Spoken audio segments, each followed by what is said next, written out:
Hello guys, and welcome back to MS Tech Tutorials, and in today's video I'm going to be showing you guys how to get a fishing rod and how to actually fish in 99 Nights in the Forest.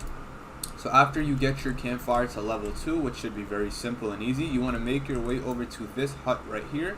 It should have 3 blue flags on top of it and have, a bunch of fish. Anyways, once you go inside, you will see a bunch of rods, so you can go ahead and click E to take one if you're on PC, and you will now have a old rod. You can also upgrade your fishing rod from here, but I believe you do need XP.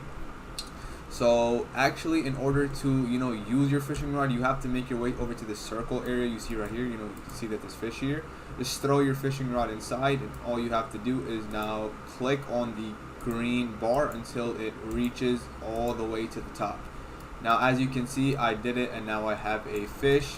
I didn't need to click that, but anyways, I now also says I discovered a fish over here as well.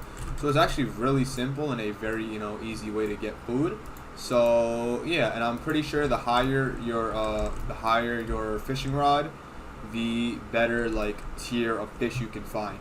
So it's very simple and very easy to do. So another way of getting a fishing rod is by buying the class that has fisherman. I think it's like 50 diamonds. So that's also really easy. So other than that, that should be it for the video. Thank you guys for watching. Make sure to give the video a thumbs up, subscribe to the channel, and have a great day.